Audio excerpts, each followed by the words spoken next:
यही सोची सोची गिरो अखिया से लोग रे। Mix by Mithilesh Yadav. कितना पे होई गेल जिया के कठोर रे। काहे फोन ना हमर उठाबो ही कुछ हमारा से छुपाबो ही। हम करो ही ओ करते करो ही गनोर रे। कितना ते होई गेल जिया के कठोर रे। यही सोची सोची गिरो अखिया से लोर रे। काहे फोन ना हमर उठाबो ही कुछ हमारा से छुपाबो ही। हम करो ही ओ करते करो ही गनोर रे।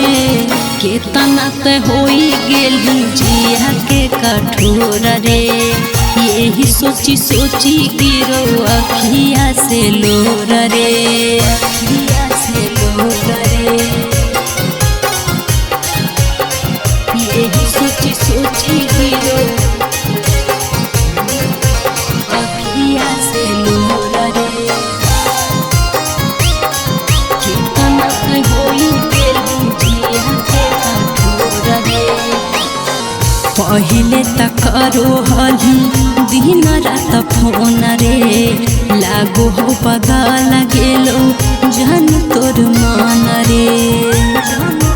हे जान पहिले तक करो हली दिन रात फोन रे। लागो हो बदल गेलो जन तोर मन रे। नींदियो नहीं आवही रात जगले होबै भोर रे। नींदियो नहीं आवही रात जगले होबै भोर रे। यही सोची सोची गिरो अखिया से लोर रे। यही सोची सोची गिरो अखिया से लोर रे। अखिया से लोर रे। यही सोची सोची गिरो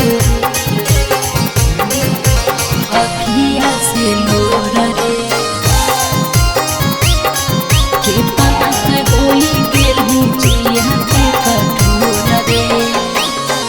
की हो मजबूरी बोले कहूँ साफ साफ रे।